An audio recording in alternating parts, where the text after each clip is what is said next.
राम राम साहब, बोल देवनारायण भगवान ने की।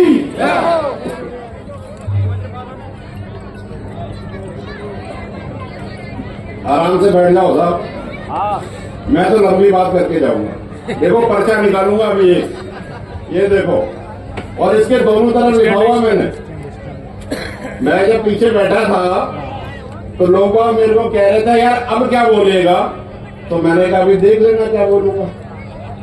समाज की बात रखूंगा, किसी और की नहीं रखूंगा साहब। तो आप सब बैठो और शांति से मेरी बात 10 मिनट के लिए सुनो। अच्छा पहले एक बात बताओ, दिल से बोलूं या आप लोगों को खुश करने के लिए बोलूं?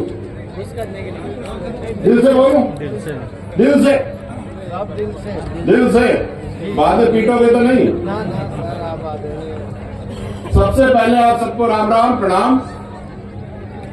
और जिस शख्सियत के नाम से ये कार्यक्रम हो रहा है, मुरली जी के पिताजी स्वर्गीय भागचंद जी गुर्जर साहब को मेरा नमन। और आज मुरली ने ये बता दिया कि एक होनहार बेटा कैसा होता है, इसलिए मैं धन्यवाद मुरली को भी दूंगा। मुरली जरा भाई थैंक यू। अच्छा नहीं भाषण इंटरव्यू दे रहा है ना होनहार बेटा आपका। मंच पे बैठे हमारे प्रिय अहमदाबाद गुजरात विरंगाम से आए हुए श्री हार्दिक पटेल जी, GR खटाना साहब,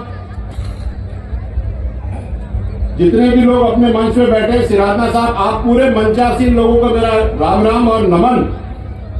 और इसके साथ साथ मैं एक शख्सियत को और नमन करना चाहूंगा जो अभी थोड़े दिनों पहले हमारे बीच से चले गए, स्वर्गीय हेम सिंह बढ़ाना साहब।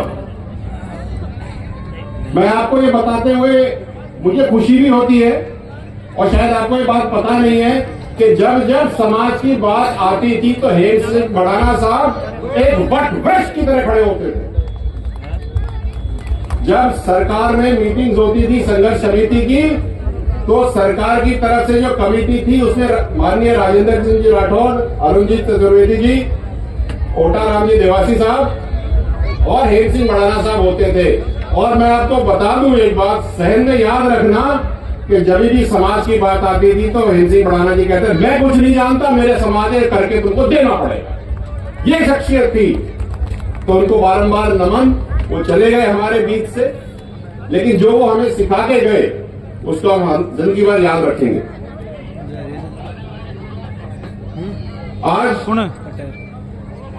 मेरे को एक बात की बहुत खुशी है साहब कि आज हम सब गोत्रों को छोड़ करके, पार्टियों को छोड़ करके एक जाजम पे यहां पर बैठे हैं।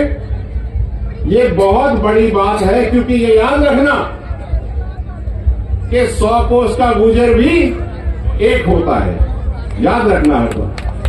और जब ये 100 कोस का गुजर आवाज लगाता है ना साहब, तो कोस कैसे कैसे खत्म होते हैं ये तो सबने देखा हुआ है, कैसे कैसे क्या क्या हुआ।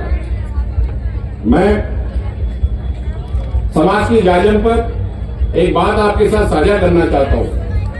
अपन पिछले 20 साल से संघर्षरत रहे हैं। मैं संघर्षों की बात नहीं करूंगा, उससे फल क्या मिल रहा है उसकी बात कर रहे हैं। आपके बच्चे खूब पढ़ के आगे बढ़ रहे हैं साहब, आप सबको बहुत बहुत शुभकामनाएं, तालियां बजनी चाहिए आप लोगों के लिए।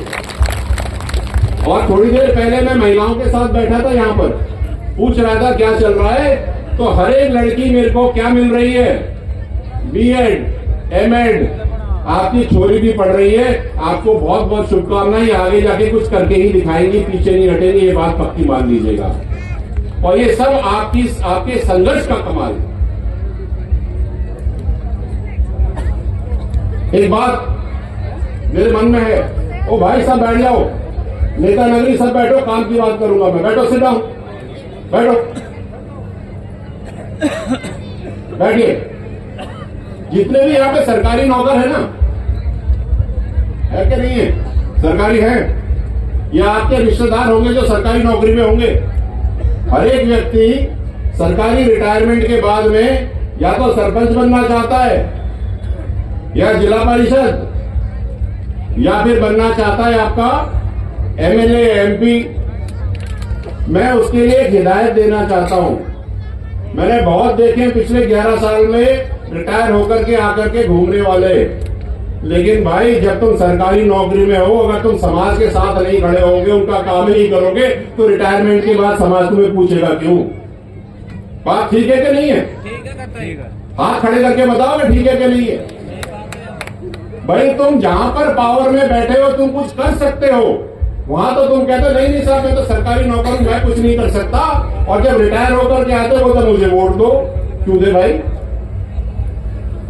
ये बात तो सही है, मैंने बहुत देखे साहब, इसलिए मैं ये बात कहना चाहता हूं, डरा नहीं रहा, चेता रहा हूं कि अब तुम सरकारी नौकरी में हो, समाज के लिए काम आना शुरू करो भाई, जिससे कि जब तुम रिटायर हो तो समाज तुम्हारे काम आए। एक हाथ दोगे तो भैया एक हाथ दोगे, अगर दोगे नहीं तो लोगे कैसे? बैंक में जो डालोगे वही तो निकाल पाओगे, बैंक में डालोगे नहीं तो निकालोगे कहां से महाराज? मैं एक बात और करना चाहता हूं, मैंने मंचों से अपने राजनेताओं को और सामाजिक नेताओं को बड़ी बड़ी भाषण, बड़े बड़े लंबे लंबे फटकारे लगाते हुए देखा है, ईंट फाड़ देंगे, ये कर देंगे, वो कर देंगे, जादम बिछा देंगे। कब बिछाओगे? कब करोगे? ईंट से ईंट बजा देंगे। मैं ये बात कहना चाहता हूं सबको, ईंट से ईंट तो भाई साहब हम सब मिलकर के एक दूसरे की बजा रहे हैं। समाज के अंदर बैठ करके हम समाज को तोड़ने का जो कार्य करते हैं वो हमको बंद करना चाहिए, क्योंकि ताकत तो एक दूसरे का हाथ पकड़ने से ही बनती है। ईंटों को तोड़ोगे तो टूट जाएंगी, और सीमेंट लगा के जोड़ोगे तो इमारत बन जाएगी। अब तुमको सोच रहे इमारत बनानी है, खंडर निर्णय आप लोगों का है साहब। मैं उन सबके साथ ये कहना चाहता हूं बहुत जिम्मेदारी से, और भगवान के लिए लंबे लंबे खींचतान के भाषण मत दो, जो बात मन की है सच्चाई की बात करो, क्योंकि समाज आपके साथ सच्चाई से लग रहा है। तो सच्चाई से लगे हुए समाज के साथ बरगलाओ मत, जिम्मेदारी से खड़े रहो। मैंने एक चीज और देखी है कि समाज के मंचों से हम लोग समाज की सच्चाई रखने में झिझकते हैं। हमें सच्चाई रखनी चाहिए, और मैं तो बहुत खुश हूं, मैं तो रखता ही। मेरे को पीछे से कह रहे थे अब क्या बोलेगा, मैं कहा लो सुन लो, ये बोलने वाला था। क्योंकि आप कुछ भी कह सकते हो, किसी को भी बरगला सकते हो, लेकिन दाई से पेट थोड़ी छुपा सकते हो यार, वो तो सच्चाई रहेगी रहेगी। एक दूसरे का समर्थन करना सीखो। अभी पंचायती के चुनाव आएंगे साहब, सरपंच जी लड़ेंगे खूब सारे, देख लेना एक गांव में एक ठाड़ा नहीं होगा, 4-4 ठाड़े होंगे कि दूसरे को खेचू कैसे। सही है? एक साथ एक जागल पे खड़े हो। कोटपुतली में मैंने पगड़ी उतार उतार के कमरों में जाकर के बोला भैया एक आदमी को खड़े होने दो, तो देखो आपका एमएलए वहां बन गया। और मैं किसी का उदाहरण क्या दूं, मैं तो अपना ही दे सकता हूं। मेरे को देवी उनियारा से पार्टी ने टिकट दिया, और राजेंद्र गुर्जर जिनको कन्ना साहब ने हाथ पकड़ के टिकट दिलाया था, वही अपना फोन बंद करके बैठ गए, वो भी संघर्ष समिति के थे। मैं क्या बोलूं भाई? आप अगर एक दूसरे के साथ नहीं खड़े होंगे तो भैया दुनिया तो तुम्हारा उल्लू बनाएगी बनाएगी। जब मेरे साथ ये हो सकता है, जो मैं सोचता हूं कि मैंने समाज की पगड़ी पहन रखी है, मेरे को मदद करेंगे समाज के लोग, तो भाई तुम्हारा क्या हाल होगा जब तुम सरपंच और जिला परिषद लड़ोगे? तो सोचने वाली बात। इसलिए थोड़ा सा मन को कड़क करो। एक बात और, मैं एक बात कहना चाहता हूं आपसे, जो हार्दिक जी निकल रहे हैं, चलेगा। हार्दिक जी ने बहुत बढ़िया बात करी कि हम पटेल, कुर्मी, गुर्जर सब एक ही हैं। अच्छा, राज्यसभा तो इलेक्शन से नहीं जीती जाती? जीती जाती है क्या? नहीं, वो तो मनोनीत होती है। जब आप और हम सब मिलकर के 27 करोड़ से ज्यादा जनसंख्या है, तो आपका एक भी राज्यसभा में मनोनीत क्यों नहीं है? मुझे तो इस बात का जवाब दे दो आप लोग। सोचो, अगर आप मनोनीत होते हो राज्यसभा में, तो आपके समाज का एक भी व्यक्ति राज्यसभा में मनोनीत क्यों नहीं है? मैं राजनीतिक बात नहीं कर रहा, मैं बिल्कुल बड़ी कठोर सामाजिक बात कर रहा हूं। इस पर विचार करना बहुत बहुत जरूरी है। हम लोग जब समाज की बातें करते हैं हम लोग जब बच्चों को आगे बढ़ाने की बातें करते हैं तो हमें केवल इतना ही ध्यान रखना है कि जितना आप अपने बच्चों को पढ़ा लिखा करके आगे बढ़ाओगे उतना ही आपका बुढ़ापा ज्यादा अच्छा होगा साहब। होगा नहीं होगा बताओ? होगा। जो बच्चे एक जाते जाते छोटी सी हिदायत देता जा रहा हूँ कि रसिया गाने में तो बहुत मजे आए, नाचने में उससे ज्यादा मजे आए, और जो बच्चे नशे का इस्तेमाल कर रहे हैं उस नशे से ज्यादा उठ करके अगर अपनी संस्कृति का नशा करोगे तो मजा बहुत ही आएगा साहब। वो सब छोड़ो, यहाँ लगो और यहाँ से फिर आगे बढ़ो। मैं ज्यादा लंबी बात करूंगा नहीं, इतनी सी बात मुझे आपके साथ करनी थी। और भी बहुत सारी बातें किसी और जाजम पे करेंगे, लेकिन आपको एक धन्यवाद देके जा रहा हूं। मुरली कितना सारा इंटरव्यू ले रहा है मुरली जरा भाई।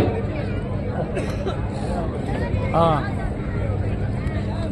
हेलो, ये जो आदमी है ना साहब, ये आपका आदमी है, इसने ये कार्यक्रम कराया। इसका मैं ना हाथ जोड़ के धन्यवाद देता हूं कि इतना बड़ा कार्यक्रम इसका, मुरली का और मुरली की टीम का। जब मुरली ने मुझे बताया, मुरली जी मेरे घर आए, हम लोग नीचे गार्डन में बैठे थे, तो बोला मैं एक कार्यक्रम कर रहा हूं, मैं आऊंगा।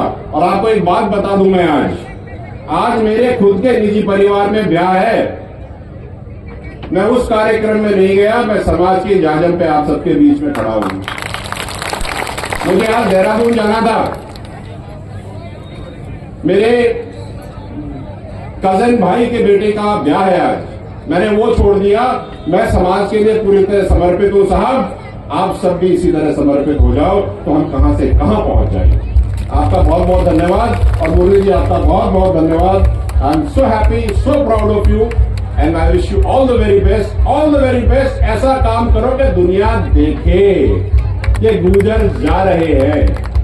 और क्या कहा करते थे कर्नल साहब? आगे बढ़ो, तरक्की करो, छा जाओ और छाए रहो। बहुत बहुत धन्यवाद। राम राम साहब, प्रणाम।